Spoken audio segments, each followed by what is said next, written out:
perfection of wisdom is neither something thought can know, nor which thought may even have any access to. Subhuti, as such, not something made is perfection of wisdom, O Lord. The Lord, as such, neither can make or be apprehended nor anything be made. Subhuti, how under these, or any circumstances, does any bodhisattva course as perfect wisdom?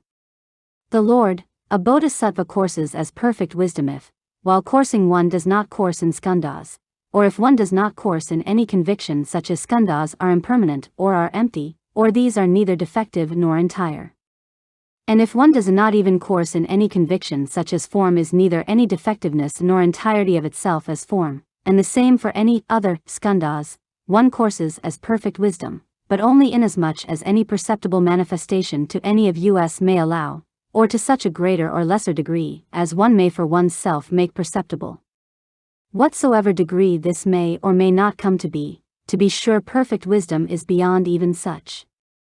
Subhuti, it is wonderful, O Lord, how well such reasons for attachment and non-attachment of bodhisattvas is explained.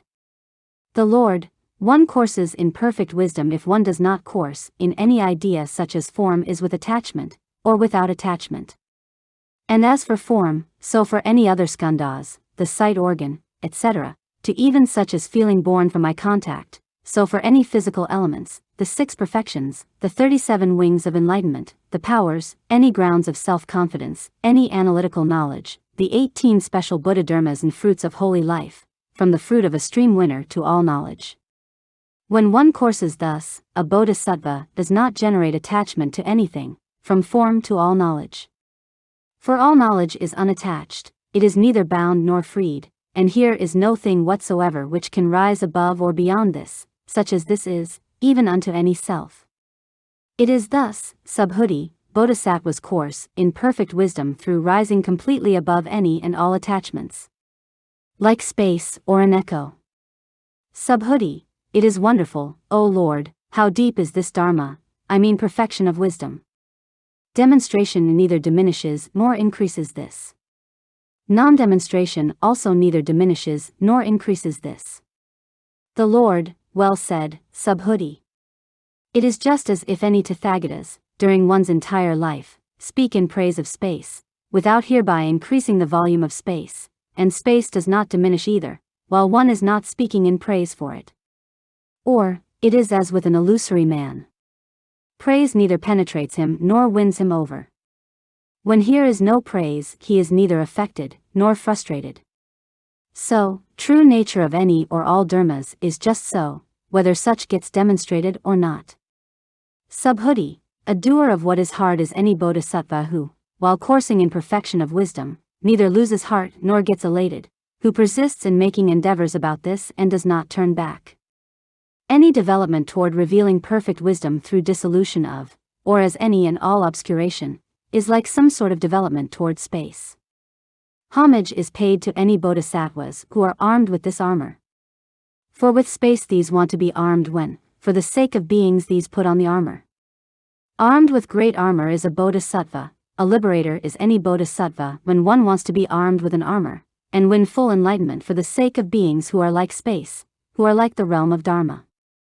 Such is one who wants to liberate like unto space, one who aspires even to get rid of space, one who has won this armor of this great perfection of vigor, this bodhisattva who is armed with this armor for the sake of beings who are like unto space, who are like unto this realm of Dharma. Hereupon a certain monk saluted the Lord with folded hands and said to the Lord, I pay homage, O Lord, to perfection of wisdom. For such neither produces nor stops any dharma whatsoever. Sakra, if someone, holy Subhuti, makes efforts about this perfection of wisdom, what are these efforts about, or toward? Subhuti, one makes efforts about or toward space. And one makes one's efforts about or toward a mere vacuity if one decides to train as perfect wisdom or to work toward such as perfection of wisdom. Sakra, please, O Lord, command me to shelter, defend and protect any son or daughter of good family who bears in mind this perfection of wisdom. Subhuti, Sakra, can you see any dharma which you intend to shelter, defend and protect? Sakra, not so, holy Subhuti. Subhuti, so when a bodhisattva stands in perfection of wisdom as this is being expounded, just this is one's shelter, defense and protection. On the other hand, if and when one is lacking in view of perfect wisdom, beings and ghosts looking for entry will gain entrance into one such as this. One does, however, want to arrange shelter, defense and protection for a bodhisattva coursing in view of perfect wisdom. What do you think, Kausika? Are you able to arrange shelter, defense and protection for an echo? Sakra, not so, holy Subhuti. Subhuti, just so, any bodhisattva coursing and dwelling in view of perfect wisdom, comprehends all dharmas are like an echo. One does not think about such, does not review, identify, or perceive such, and knows such dharmas do not exist, their reality does not appear, cannot be found, cannot be got at.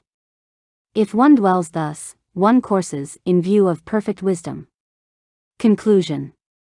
Hereupon and through the Buddha's might the four great kings in this great trichiliacosm, and all these Sakras, chiefs of gods, and all these great Brahma gods, and Sahapati, the great Brahma, all came to this place the Lord is. Reverently these are saluting the Lord's feet with their heads, and are walking 3 times round the Lord, and are now standing on one side. Through the Buddha's might and through his miraculous power their minds are impressed by sight of 1,000 Buddhas. In these very words, by these monks called Subhuti, etc., is this very perfection of wisdom being expounded, just this very chapter of perfection of wisdom. With reference to just this these Sakras, chiefs of gods, ask questions and counter-questions. At this very spot of earth is just this perfection of wisdom being taught. Maitreya also, the Bodhisattva, the great being will, as he wins the supreme enlightenment at this very spot of earth, teach this very same perfection of wisdom. End chapter 8.